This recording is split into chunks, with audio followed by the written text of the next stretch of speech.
Okay, hi, and welcome to week one, choosing a topic. This is SOC224, Methods for Social Research. I'm your lecturer, Nicholas Harrigan, or just Nick, and I'm going to try and get through this lecture pretty quickly because I know that it's a bit hard to listen to someone or watch a video and sit in front of a computer. So I'm going to keep this short and sweet and snappy. There are three things we're doing in this lecture. We're first talking about why the hell we should even think about and have a whole lecture and a whole week on choosing a topic. Secondly, we're going to talk about what makes a good topic. And lastly, we're going to talk about what skills you need as a researcher to be able to pick a good topic. So let's get straight into it. Why do we spend a week talking about choosing a topic? Well, it turns out that there are two really good reasons. One is it's really hard to find a good research topic, and secondly, it's really important you get this right. Why is it hard? It turns out that finding a good research topic is like having the planets align. It's about having so many things go right. You've got to have something that is a simple idea that affects the rest of humanity, that contributes to academic knowledge, that is testable, and that is able to be placed within sort of a larger tradition of academic and social knowledge. Those things are not easy. If you don't believe me, I'll quote two people. One is the authors of the non-fiction book Freakonomics, who say most people think that the hardest thing about social research is the statistics and the analysis and all these fancy things. But actually, the hardest thing is to find an interesting problem. And that's what we're talking about today. The second person I'll quote very simply is my senior thesis student from Singapore, who after a year of study and doing lots of different things with her research, when I asked her what she wanted to do with her life, she said she didn't know whether she wanted to be an academic because it was just so hard to come up with interesting puzzles. Okay, but that's what you have to do. So, and it is really important you do this. The reason is that if you get this right, then the rest of your project should flow. It's not that there aren't going to be problems, but it will flow a hell of a lot easier. And if you get this wrong, then reality is going to catch up with you. If there's not actually an academic literature to speak to, if someone has already done this topic, if you can't actually collect your data, they are sharp constraints that will screw you up sometime in the next 13 weeks. Okay, so part two. What makes a good topic? We're going to zoom out and look at the five main things that I say make a good topic. These are very simple, very quickly. Before I go through, it should be simple. Can you articulate it in a sentence? Is there someone you're arguing against? What are you arguing for? And what's your evidence? Secondly, is it important? Does it contribute to humanity in some way? Thirdly, is it interesting? Does it make a contribution to knowledge? Fourth, is it testable? So can you actually poke a stick at it? Because if you can't poke a stick at it, you're probably doing philosophy. And that's fine, but that's not social science. Social science is about evidence. And then fifth, is your topic situated? Can you place it within the larger scope of human knowledge, of traditions of knowing, of ways of collecting data, of ways of theorizing about the world? Because if you can't, you're naive and you probably need to go and learn a little bit more. Okay, so let's go into this first area. So the first aspect of a good topic is that it is simple. What do we mean by simple? We mean, I'll give you four things. Can you articulate it in one sentence what your point is? It turns out that everyone, the delusion in thinking that we all have when we start research is I'm going to do my magnum opus. I'm going to do my great contribution to human knowledge, and I'm going to integrate all those amazing insights I've had over this course of my existence on this planet. No. Good research gets to make 1 point. 1 point per paper, 1 point per often book. And this is simply because, I mean, for lots of different reasons, but the main one is that it's much more important for you to make 1 point well and rigorously than to make a dozen points half badly, or unconvincingly. So what's your 1 point? Secondly, who are you arguing against? What's the one theory, one explanation, one argument that this paper, this research is trying to disprove or show is wrong? Then what are you arguing for? What is the one explanation or theory or argument you are making? What do you stand for? And then lastly, what is your one piece of evidence? It turns out that while there is a lot of evidence in this world, and it often comes down to one fact is much more important than almost all the others. And what I need you to start thinking about when you're coming up with a topic is, what is that fact? What is that evidence? What is that statistic? What is that quote that shows your theory, your explanation is right, and also at the same time shows that the other explanation you're arguing against is not? Okay.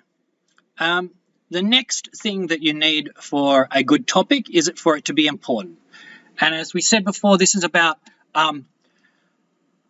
having consequences for human beings. There are lots of different ways you can have consequences that can lead to less suffering in the world. You can create a better life and a better world through your research.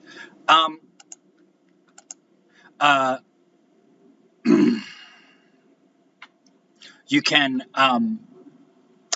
contribute to building a democratic society and making a more equal power structure, giving a voice to the voiceless, whatever it is. But you need to be able to make a contribution at the level of human beings. And it's not because there aren't sort of obscure, interesting, topics that don't have any impact on any human beings, and that don't make up knowledge. They're just not. They're not as compelling for anyone else to care about. I would just say that.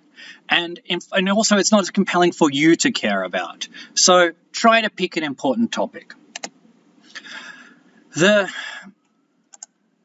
third thing that makes a good topic is that it's interesting. This means it makes a contribution to knowledge. I'm going to suggest that there are two different audiences or two different types of knowledge out there. There's applied knowledge, which is what you do in a government department or an industry or a non-government organization. That applied, what you try and collect. And that applied knowledge may help decision making. It might decide what campaign to prioritize, what board decision to make, where to do an investment. And it also, the other side of it is, the applied research might help with external advocacy. So your group may know that it's for equality, or that it is for Medicare for all in the US, or it may know it's for free markets. But you may, as an applied researcher, go out there to do research that is aimed at, you clearly can't guarantee this, but is aimed at providing ammunition, knowledge that is that helps that external advocacy. Okay, that's applied research. The other type of research, which is mostly what we talk about at universities and and a lot of the research methods textbooks will talk about, and that is basic research, sometimes called blue sky research. What is that? It is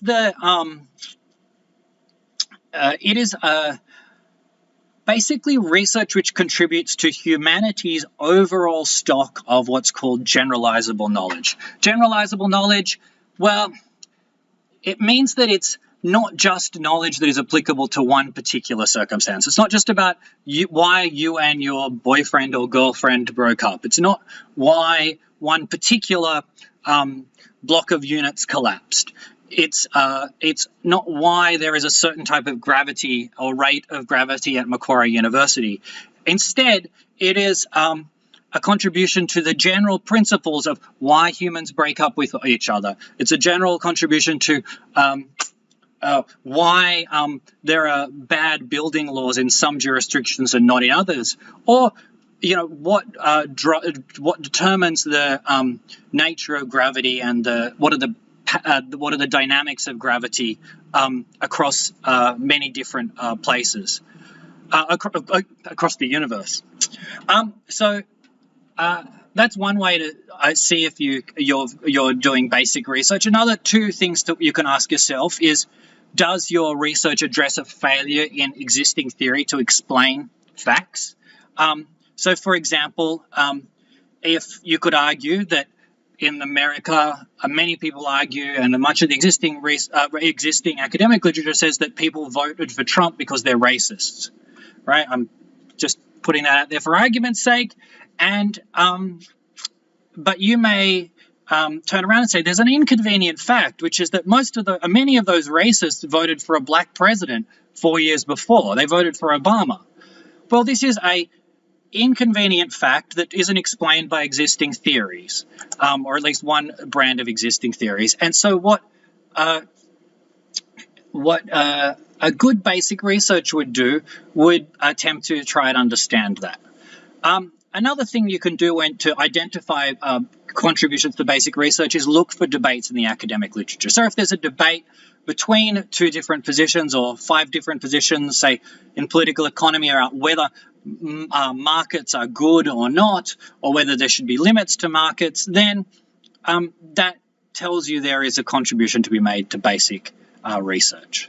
Okay, what is our fourth area of fourth characteristics of a good topic? Well, it turns out that that characteristic is that it is testable. Now, I'm going to suggest this really has two different sort of parts to it.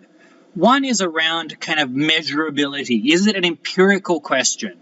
And the other one is it feasible? So let me deal with feasibility first. Feasibility, do you have the resources?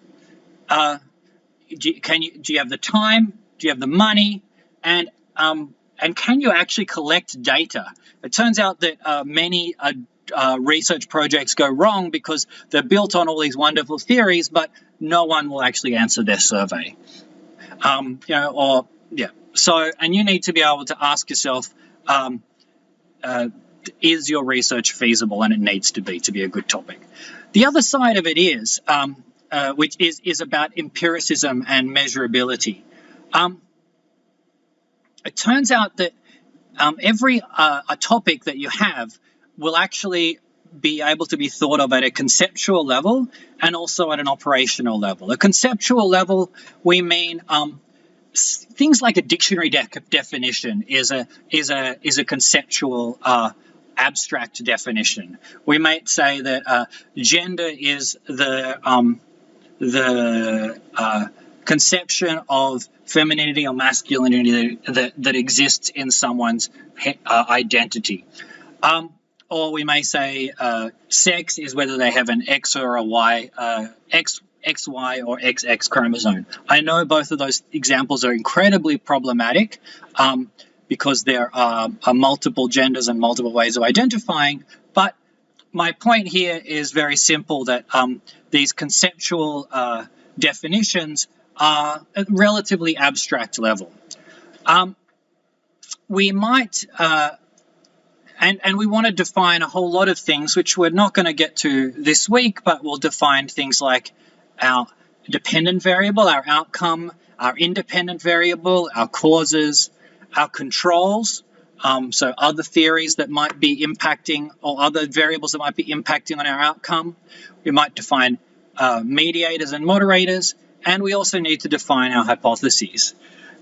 So we can define these at the conceptual level, so in terms of an abstract definition, and then we might, and then we also need to be able to define them at an operational or a measurable level. So we might say conceptually that social class is about the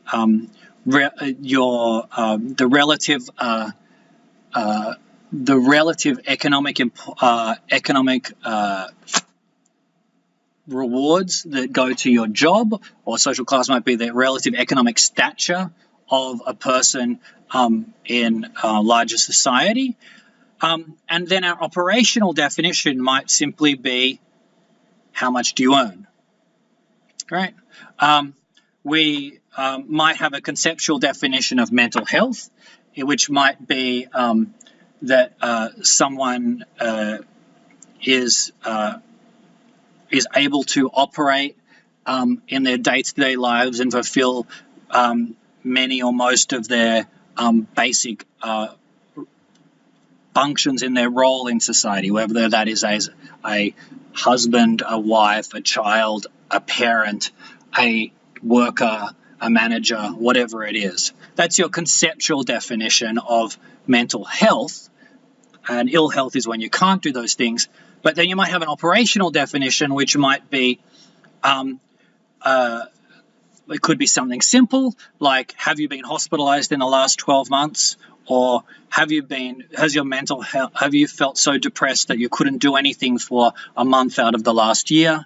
Or it could be answers to 6 questions, which you sum together and make an index. So in the last 30 days, how depressed have you felt? How anxious have you felt?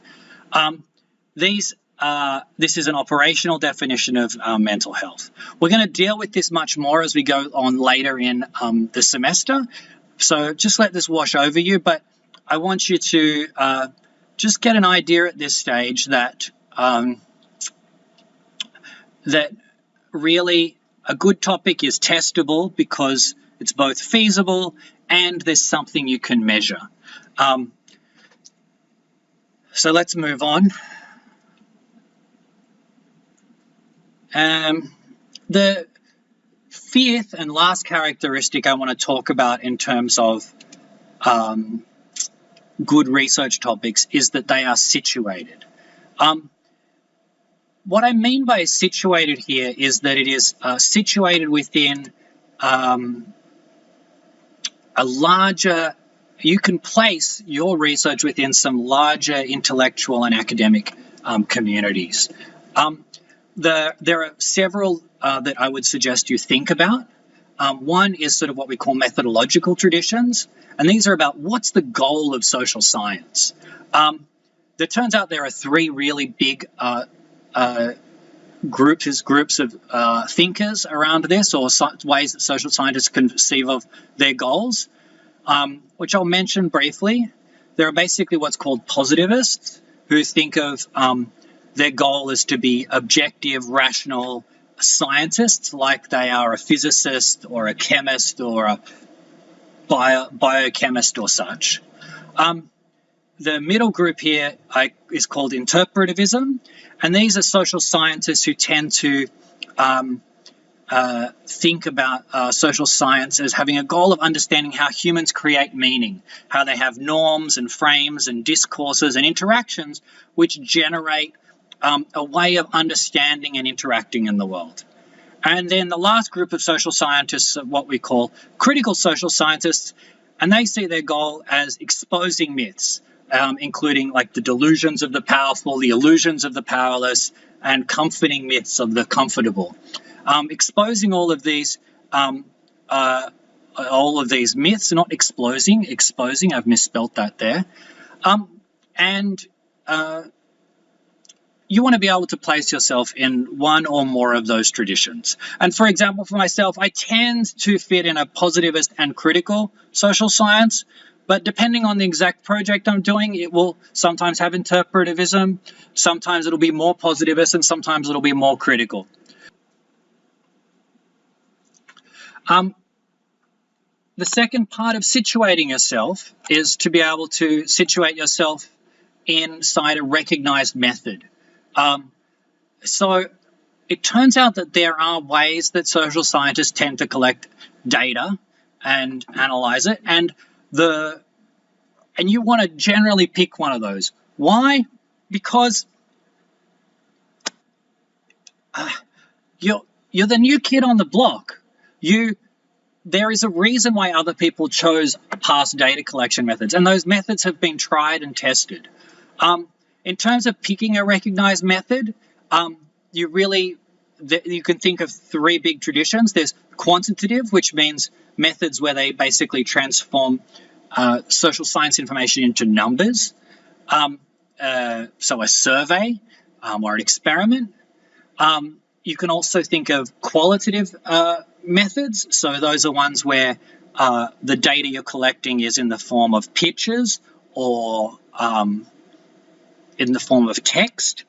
Think of this things like ethnography, the classic being going and being in a village in a developing country. But you could also have interviews, so doing in-depth interviews, or focus groups where you have like a group of people sitting around a table and talking about an issue. Or you could be analyzing historical and documentary research.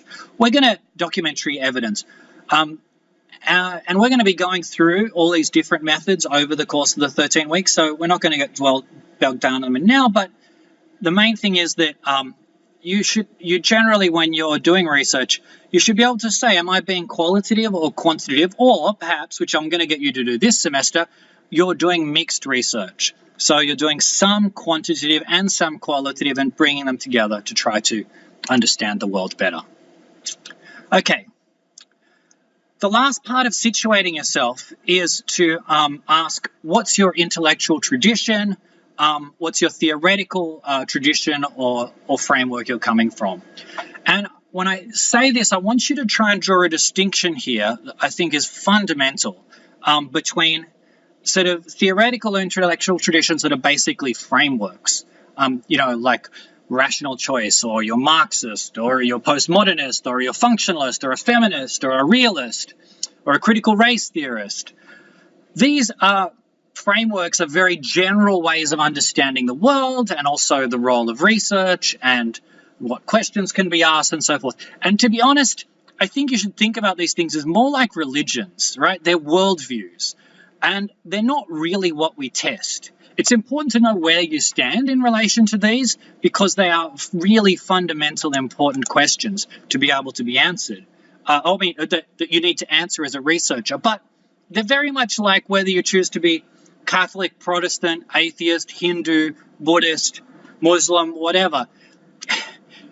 It's not something you really want to get into proving whether yours is right or not, though I know many people do. And in many ways, it's a bit unprovable.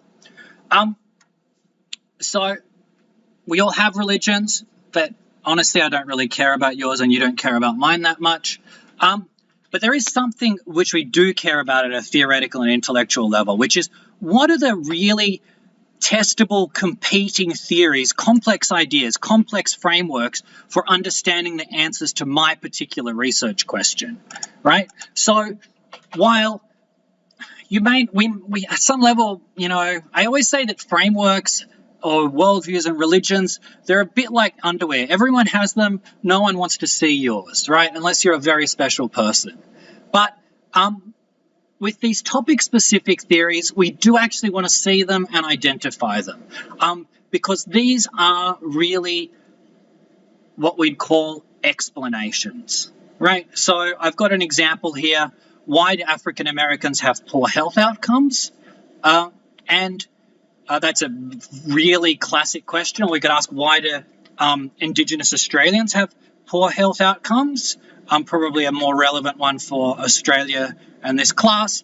And there are different theories, right? There are theories that it's about racism. There's theories that it's about class and the fact that, say, African Americans or Indigenous Australians just have less income, worse jobs, longer working hours, worse housing. There's a group of theories often put forward by conservative commentators about this is all about individual responsibility. So these people just trash their lives and drink and smoke and don't care and they're decadent, etc. And then there's also theories around inherited culture. Which is a slightly different to all those other three explanations. And you can probably actually think of a lot more. The point is that we have these different ways of understanding why do African Americans, or explaining why do African Americans have poor health outcomes, or why do Indigenous Australians have a life expectancy between 10 and 20 years less than the rest of the Australian population. And you want to be able to place your research in that, situated within those major debates around your exact research question. Okay, so sitting in the background for all of these 5 topics is asking yourself, how do you test whether your topic actually is a good topic or not? Does it meet this criteria of being situated? And I guess in this case, the thing I'd push you to do is to simply ask, does your research, can you place your research topic, your research question, within a methodological tradition, a recognized method, and theoretical traditions, both in terms of frameworks and the topic-specific theories? Because if you can, bingo, you're there. All right, so that's the end of the second part of this lecture, where we've talked about the characteristics of good topics. And just to revise, they're simple, important, interesting, testable, and situated. Okay, now we're going to move on to the third part of this lecture, which is about what are the skills you need as a researcher to find and nail down a good topic. And I'm going to go through these quickly, and then we're going to go through them step by step. So the first thing you really need to be able to do, and this is a bit of a cycle, though you won't always do it in order, one of them is to generate ideas. So you need to be able to come up with more than one idea for a topic, right? And you need to be able to take a topic and break it into many different ways of studying the same thing. The second thing you need to be able to do is to come up with what I'd call everyday explanations. I want you thinking theoretically about your entire life. I don't want you to think about my specific instance, whether it is, why do I feel hungry now? Why do I like the food I like? Why is my boss asking me to do lots of hours without paying me? Whatever it is, I don't want you to just think about that at an individual level. I want you to try and think about those things in terms of larger explanations, right? Is it because the world's unfair, or is it because you're lazy, right? Now, we all have these, and it often helps us to do research if we can start articulating it. Now, these are not academic theories, but they are, in a sense, debates that we have in our heads within our communities, with the people we know and love, and they are different ways of they're proto-theories, early theories, right? And if you, to the extent that you can think about your problems that you're dealing with these proto-theories, then you're going to be in a much better position when you go and do the next step of this process, which is to go and do a literature review.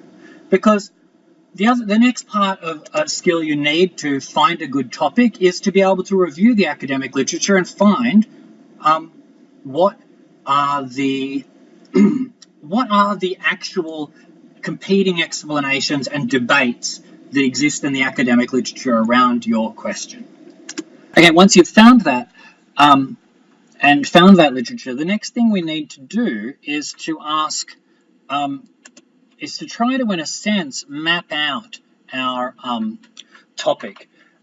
We call this mapping out of our topic, and I mean, we want to do this actually at many different stages of coming up with a topic, but we call it a path diagram or a causal diagram, where we take our variables and we draw arrows between them to say A causes B, right? Does working long hours cause you to feel depressed? Probably. Does being paid more make you eat healthier food? Probably.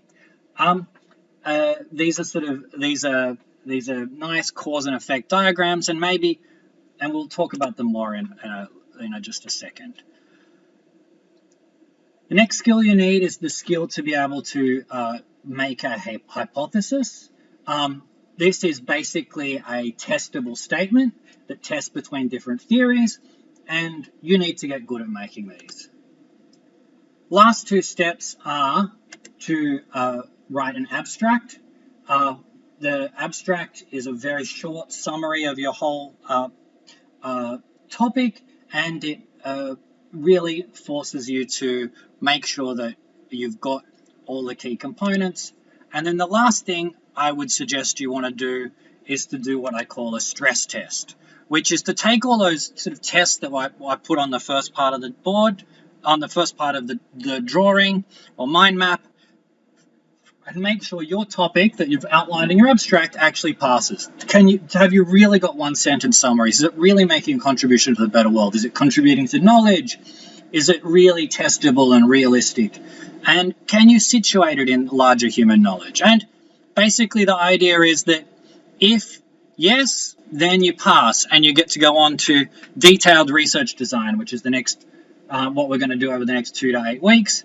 But if you fail, then we'll go all the way back to generating ideas and stepping through them. Okay, so let's start with generating ideas. Again, how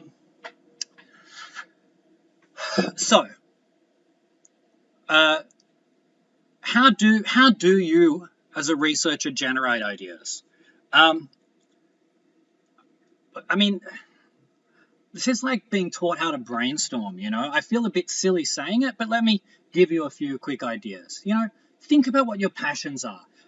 Research involves a lot of work, so do something you actually care about. Reflect on yourself. Secondly, look at the academic literature. Look for studies that you've read in class or read through academic literature around a topic. And what inspires you? What do you like? Maybe you can copy it in some way or copy one aspect of it. Also, when you read academic literature, there are often at the end of them suggestions for future research where they say, we really don't know X or Y, or no one's done this research. That's a great way to find a topic. Okay, third, look at the media. The media is constantly dealing with important and interesting topics. Read it, engage with it, think about what knowledge could contribute to those debates. Okay, think about your life experiences. This is not necessarily just your passions. You may have had some pretty shitty and horrible things happen to you, or maybe some really awesome things happen to you. Think about those high and low points. Think about what you want to know about them. People watch. When you catch public transport, when you go shopping, when you're out, when you're at family events, when you're with friends, take a moment to step back and just look at people and think and maybe chat with people. It's amazing how many topics come up when you chat to people you don't know or ask questions about things that you don't normally talk about. You could even, and that leads to our next question, which is talk about it. With those people, ask the taxi driver, I'd have to do some research at work. For my studies. What would you research if you got to research? Ask your mum, ask your dad, ask your best friend, ask anyone. Use this as an opening line at a party. Talk about it. The more you talk about it, the more you'll start to clarify your own ideas. And I would suggest keeping notes, whether they're just in an app on your phone or sending yourself WhatsApp messages or whatever it is you do. Keep notes because you'll forget things as fast as you generate them. Okay. As you are generating those ideas, there's a way I want you to start thinking about them. I want you to start thinking about them as explanations or proto-theory. Proto means before or pre-theory. We need to push ourselves, actually, often, to think in terms of explanations and theories, especially when it comes to our own research. Other people's research we tend to be able to think of very easily in terms of explanations. And it's like, oh, well, you haven't thought of this. Why isn't it X? But for our own stuff, we tend to get stuck in the specifics. And if you look down here, what happens is if we don't push ourselves to think in terms of explanations and theories, we get distracted. We get distracted by shiny but irrelevant facts. We get caught up with other writers' agendas and their pet theories. We get caught up on doing descriptions. And we just read and read and read without purpose. But you don't want to do that.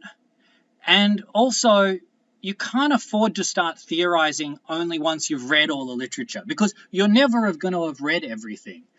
Instead, you've got to kind of start now. And I suggest the way to do this, which this is my own idea. I don't think you'll find this in the literature, but I think it's right and it's very useful, and I use it in my own research, and many of my students have used it. Start with folk theories or proto-theories or everyday explanations. Many academic theories are built on those everyday explanations.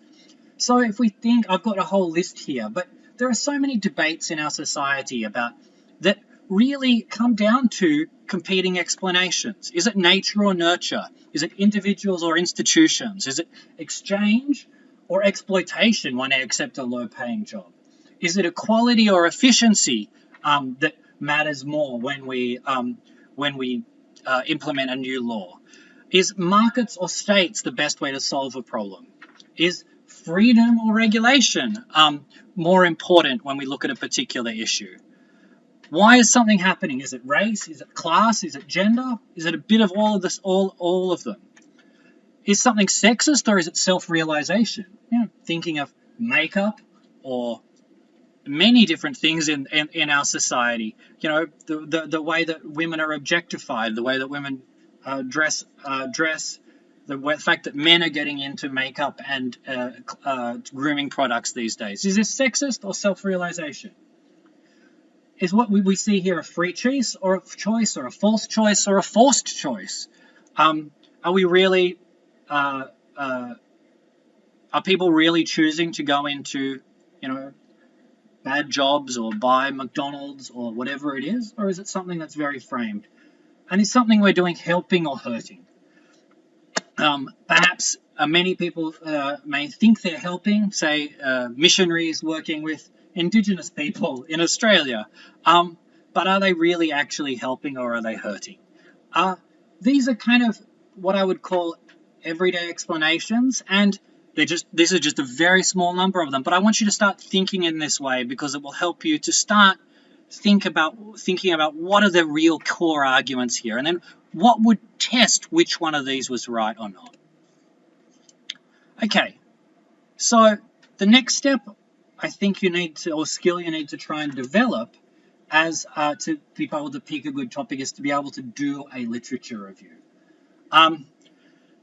You're probably like, oh God, I've learned about this in class and everyone does this in every subject and so forth. I want to give you a way to do this quick, dirty, fast, and actually really effectively. So these are my basic tips for it. When you're doing a literature review, particularly for an academic paper, for anything, start off by remembering what your goal is. In the end, this whole literature review you're going to do is going to be reduced to 3 to 5 paragraphs organized around competing explanations of your outcome or competing answers to your very specific research question. Not your general one, your specific research question. And start there and think about what are the different explanations for my outcome I'm trying to explain. You're almost always trying to explain some outcome, some dependent variable, but start with that.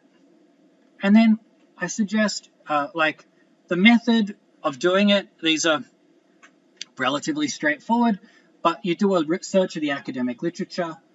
The core thing that you use is an academic search engine. The main one that is very popular these days is Google Scholar. It does not have a double O. I have misspelt it there. Google Scholar, scholar.google.com, is an amazing resource for searching for academic papers, academic articles, academic books. But there are also the Macquarie Uni Multisearch. There are major databases, PhD theses. The WorldCat has almost every book in the world in every catalogue in every library in the world. And you can look online, you can find multiple sources. The main thing here to say, the resources that we're talking about here are not generally newspaper articles. They are not magazine articles. They are not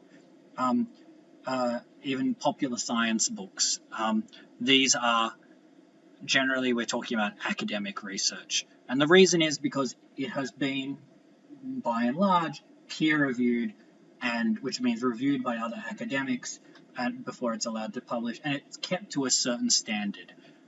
Many other things simply don't have that standard. So don't be citing web pages because you will get into trouble.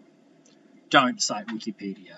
Use Wikipedia to find out to get a rough idea of something. Never cite Wikipedia. Okay. They're the resources you use for an academic literature review, but I want to point to 2 really useful techniques for doing that searching. And one of them is backwards tracing and the other one is forwards tracing.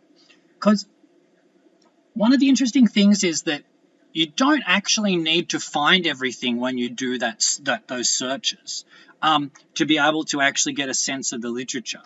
What actually happens is you do those searches and they start to get you to they help you stumble upon some key articles. And once you start finding some that are really relevant and really addressing the issues and questions you're concerned about, you can use those articles in two ways to try to find the rest of the literature. With backwards tracing, you look at the references in that article. So you've found a really good article, look at the references, and then go and Google, look up those in Google Scholar or another database, and read the abstracts of those. You will be able to find a whole lot of, when you do backwards tracing, there's stuff that's written earlier, so you will start to find the classics, right? If you use Google Scholar, you will also see the number of citations when you look at the academic article you find, and that's a really good indicator of level of importance of that article. So again, push yourself to find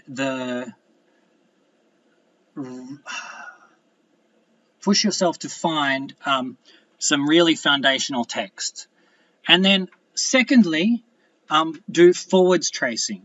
What is forwards tracing? Forwards tracing is where you, if you go to something like Google Scholar particularly, and you hit cited by underneath each reference, it will come up with all the articles that have cited this article. So this is a step forward in time. So if you find a classic text, then, and you hit the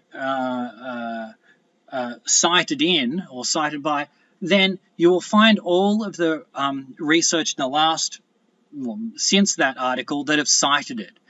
And these again will often be organized by number of citations, so number of academic articles that have cited them, and this will give you a really good indicator of the more current research that really matters. Okay, so as you do a literature review, you're going to have difficulties. So this is the third part of this little piece. I promise you will come to me and say things like, there is too much to read, or there are only old references, or there's no literature on my topic. How do we deal with this? Okay, if there's too much to read, find the 10 or 20 max, but probably 10, best references that you can find by reading the abstracts. And then rank them. So just based on the abstracts and titles, put them in order, and then skim them while standing up. The idea here is that you just want to put yourself under some pressure so that you get through them. You don't need to sit there and read everything. No one reads entire articles.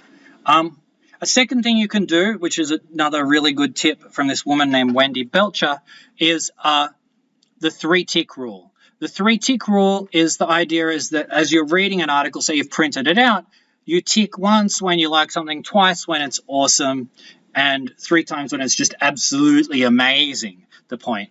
And then only take notes around the 3rd tick.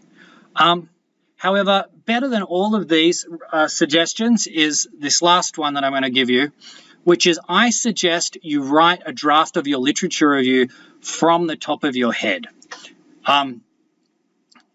Maybe not before you've read any literature, but at some point when you've got a bit of an idea, but not a ton of an idea, write it out from the top of your head and put in XXXX where you need references for a point you've made. So you say, the literature says that freedom is better, XXX, but others say regulation is better, XXX.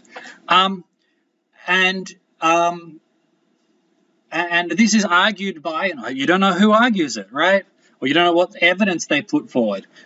Fill it out. It becomes like a blank sheet or a fill in the blanks that you can then do your literature search around. And what will happen is that that draft paragraph with all of the missing parts will turn out to be completely wrong, but it will be what's called technically a shitty first draft, and it will really focus your research because you are focused on filling in the blanks and also making sure that each of the sentences you've put there are actually correct. So that's my big tip, best way to write a literature review. Okay, second thing is, you might say, oh, I've only got old references, like all my references are 30 or 40 years old. Well, forwards trace. Go back to the useful techniques, and then, so find those classics and then limit the results to the last 5 years.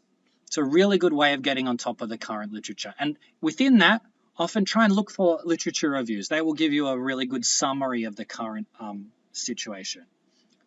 The last one problem, which is probably the most common one, is that you will come and say, there's no topic literature on my topic. I am doing international students in Australia. I'm doing low-wage workers in coffee shops in Australia, right?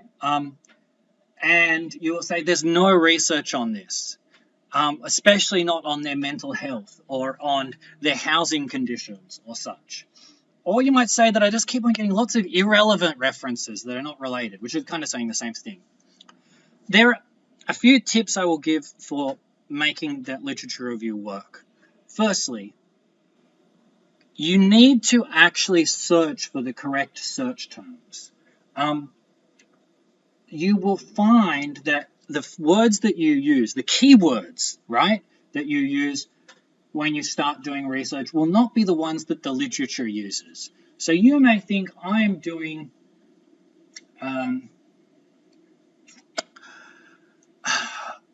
well, I'll make it up, right? You may think you're doing research on the exploitation of low-wage workers in Australia. It might turn out, and I'm just making this up, that the keywords you need to use are industrial relations and wage theft, right? I don't know, I'm making it up. But the point is that often there are so many different terms that could be used to say the same thing. And what you need to do is, through your searches, start to look for the key terms that people use. Another one is, I can't remember it. I'll try and remember it for another lecture. But basically, I remember trying to find literature on marriage and the effects of marriage. It turns out that marriage is not the term that is used in most of the demographics literature to describe. I think it's called partnership or spouses or such. You actually need to do work to find the correct search terms, and that is mainly a one of searching and then looking and reading what words are people using to say what I'm trying to say. The next key point is about moving up the level of abstraction, and this is crucial.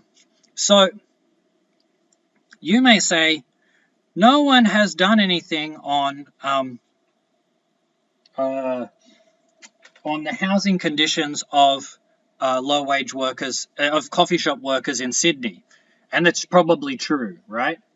But what you need to do to find academic literature on this is think, okay, well, what is an analogous meaning a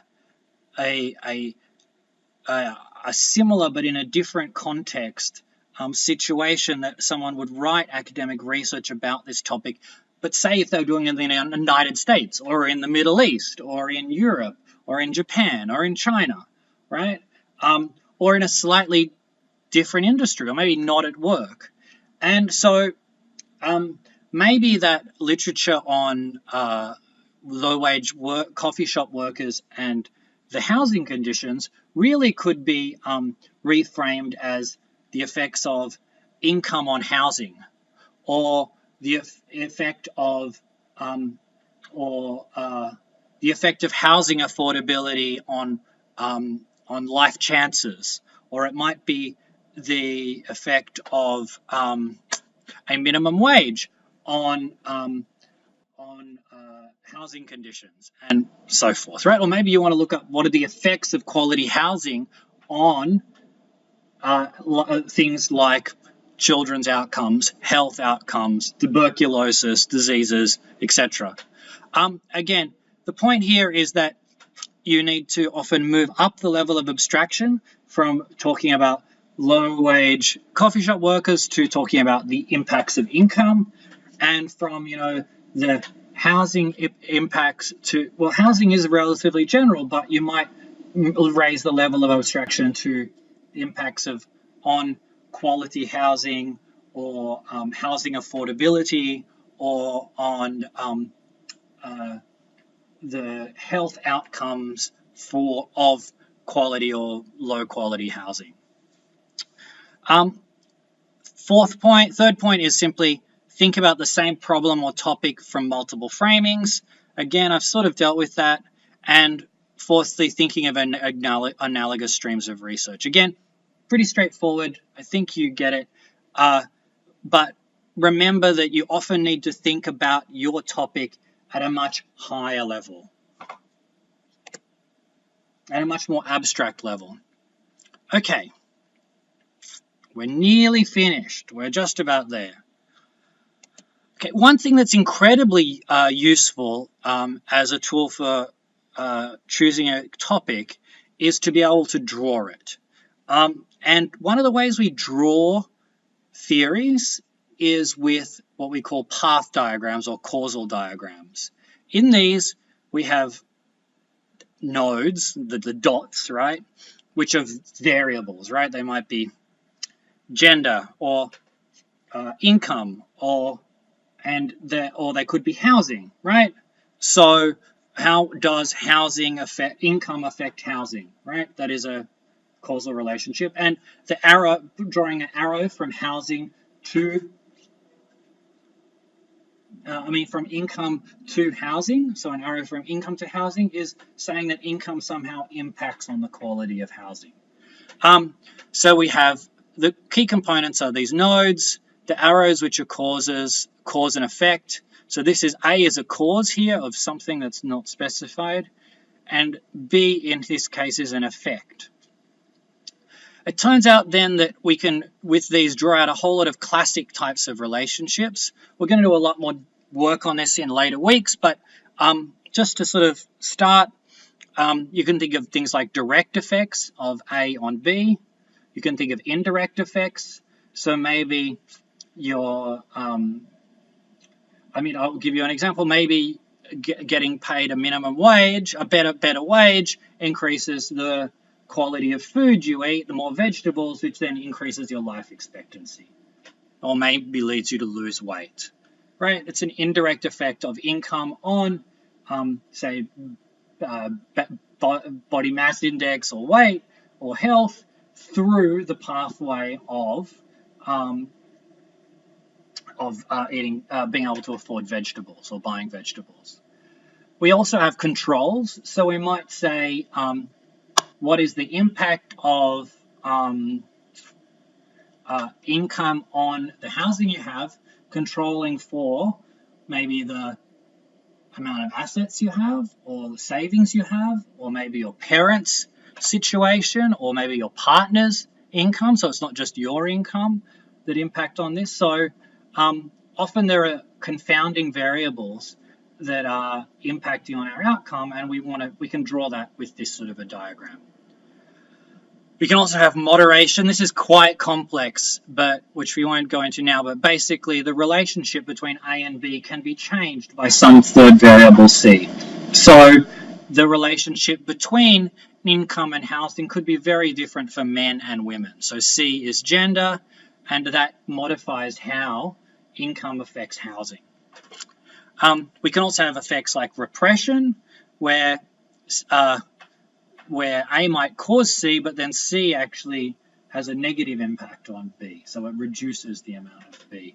I'll think of some examples of that later. And spuriousness is often where A and B look correlated, so they both look like they're moving together, but it's actually because there's some third variable. So the classic example always given here is that drownings and eating ice cream are heavily correlated on which days of the year they happen. That is because they are both driven by the fact that people go to the beach. When it's hot weather, people go to the beach. When people go to the beach, they eat ice cream and they drown. But eating ice cream does not cause the drowning. It is spurious to say that in this case A causes B. Okay, so that's a good way to draw out your theories, and that then allows you to do something super powerful, which you've heard of before, which is to develop hypotheses. So why do we develop hypotheses? We develop hypotheses because they help us to test competing theories. So a good hypothesis tests between two different theories. It'll be true if theory A is correct, and it'll be false, not false, but false if theory B is correct. Right? So the hypothesis differentiates. Just to revise, what is the difference between a theory and a hypothesis? A theory is a complex, abstract explanation. Right? It's a contribution to generalized knowledge. It is abstract. It applies across multiple different places. It applies in, Australia and America and Japan and China and Indonesia. It applies across multiple different situations. And whereas hypothesis is a statement about an expected, measurable relationship between two or more variables. We have three different types of hypotheses out there. We can have positive correlations, negative correlations, and the null hypothesis. These are pretty straightforward. A positive correlation means more A than more B. And the negative means correlation is when there's more A, there's less B. And a null hypothesis is when there's no relationship. A can go up, nothing happens to B. A can go down, nothing happens to B. B goes up, nothing happens to A. They're just not related to each other in any way. Okay, last two steps, which are in many ways a restatement of what we've already done. So you bring this all together with an abstract. You can write an abstract. I've heard this also called the first 5 pages, which is a lot longer, but the good thing about an abstract is that it's punchy, short, and it forces you to think simply and clearly. Write an abstract on your paper. Pretend you've already done your research, so pretend you've got your evidence. But in one sentence, what is the topic? Why it is important? What do other people argue? Who are you arguing against? Who are you trying to disprove? What do you say? What's your theory or explanation? What's your hypothesis, method, and data? So what's the test that you're going to collect data around that can differentiate between these two competing theories? And then, what did you find? How would you express it? Is there is it a probability? Is it that most people said, if it's a qualitative, many people, the main themes that came up were X, Y, and Z? Well, it depends. But express it as an abstract. And then the last thing you want to do, and the last skill you want to get a good topic, is to be able to stress test it, which is really to take that abstract and just pull it apart. Ask yourself, does it really do all those 5 things that we've talked about of being simple, important, interesting, testable, and situated? And if it does, then congratulations, your topic has passed and you can move on to doing detailed research design. That's the overarching sort of skill sets we've talked about, and now this is the overarching picture of the lecture that we've done. So thank you very much. This has been Choosing a Topic, and I look forward to seeing you in class or hearing from you very soon on iLearn. Thanks.